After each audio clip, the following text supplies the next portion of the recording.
Kabupaten Bandung merupakan daerah yang luas dan terkenal akan wisata alamnya, seperti Ciwidey dan Pangalengan.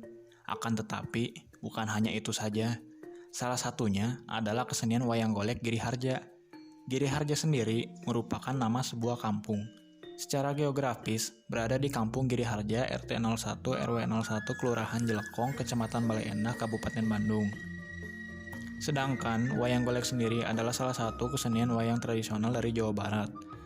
Berbeda dengan kesenian wayang di Pulau Jawa lainnya yang menggunakan kulit dalam pembuatan wayangnya. Wayang golek merupakan kesenian wayang yang terbuat dari kayu. Kesenian wayang golek ini sangat populer di Jawa Barat, khususnya di wilayah Tanah Pasundan.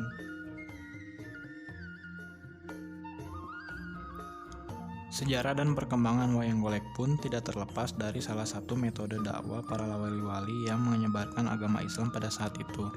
Sekitar tahun 1583, Sunan Kudus yang merupakan salah satu penyebar agama Islam di Pulau Jawa pernah membuat kurang lebih 70 buah wayang dari kayu. Wayang tersebut dipertontonkan di siang dan malam hari dengan sumber cerita lokal atau imajinasi sendiri, yang tentunya syarat dengan pesan agama Islam.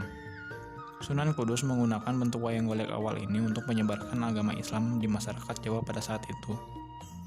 Munculnya kesenian wayang kayu lahir dan berkembang di wilayah pesisir utara Pulau Jawa pada awal abad ke-17. Karena masyarakat Jawa Tengah dan Jawa Timur telah terlebih dahulu mengenal wayang kulit. Kehadiran wayang golek kurang begitu berkembang, karena masyarakat di sana terlanjur menggemari wayang kulit. Namun wayang golek Sunan Kudus itu menarik hati dari ulama atau sekurang-kurangnya santri Cirebon yang sedang berkunjung atau berguru ke wilayah Sunan Kudus. Akhirnya ide wayang golek itu dibawa ke Cirebon. Pementasan wayang golek di Tanah Parahyangan dimulai sejak Kesultanan Cirebon. Berada di tangan Penembahan Ratu atau cicit dari Sunan Kudus, yang dipertunjukkan saat itu adalah wayang cepak atau wayang golek papak.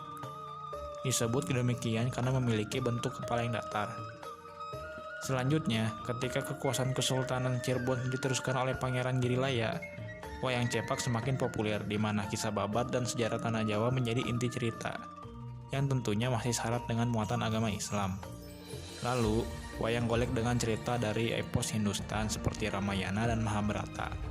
Seperti yang sekarang mulai hadir kisah-kisah Ramayana dan Mahabharata tersebut kemungkinan besar pertama kali lahir dan berkembang dalam pertunjukan wayang kulit. Semula kisah tersebut menggunakan bahasa Jawa, namun setelah banyak dalang-dalang dari kalangan orang Sunda, maka bahasa Sunda pun mulai menggantikan penggunaan bahasa Jawa. Perkembangan selanjutnya adalah wayang golek Purwa yang tidak bisa dilepaskan oleh peran Wiranata Kusuma III atau Bupati Bandung ke-6. Beliau sangat menggemari wayang, tetapi ia menginginkan suatu pertunjukan yang lebih menarik dan memiliki nilai-nilai kesundaan. Akhirnya, ia meminta salah seorang pengrajin wayang kulit bernama Ki Darman, yaitu penggiat wayang kulit asal Tegal di daerah Cibiru, Ujung Berung, Bandung, untuk membuat bentuk wayang golek yang lebih menarik dengan bentuk kepala atau rupa yang benar-benar menyerupai manusia. Maka lahirlah bentuk wayang golek Sunda seperti yang kita lihat sekarang.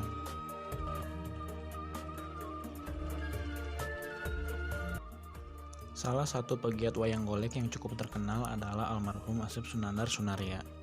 Dialah sang maestro wayang golek di Indonesia yang konsisten pada bidang garapannya. Ia ditakdirkan untuk menjadi dalang oleh dalang sesungguhnya, yakni Tuhan.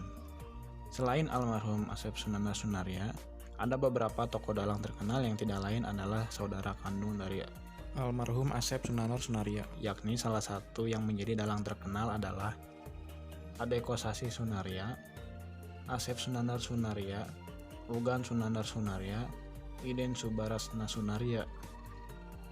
Mereka sering disebut dengan istilah Giriharja.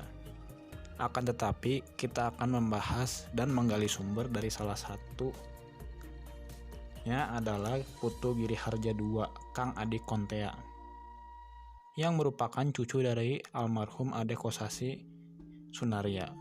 Beliau merupakan salah satu dalang yang cukup terkenal di Kampung Giriharja.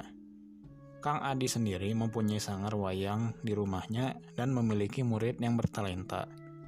Kang Adi sendiri sudah eksis selama 40 tahun menggeluti dunia perwayangan dan terus melestarikan wayang golek Jawa Barat agar tidak tergerus oleh pusatnya kemajuan zaman.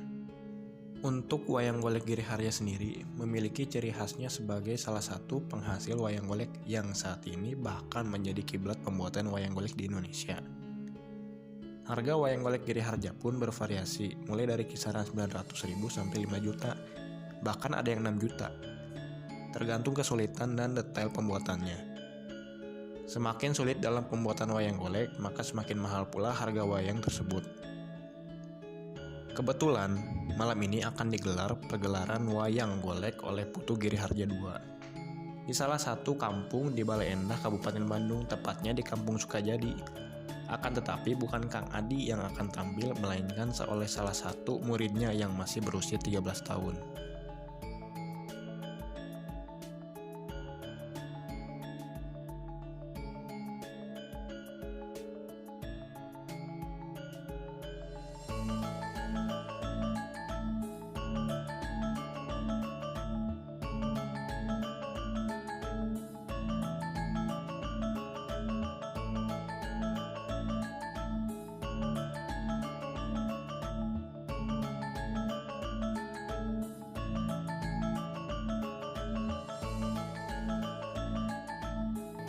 Sebagaimana alur cerita pewayangan umumnya, dalam pertunjukan wayang golek juga biasanya memiliki lakon-lakon baik, jalur maupun carangan.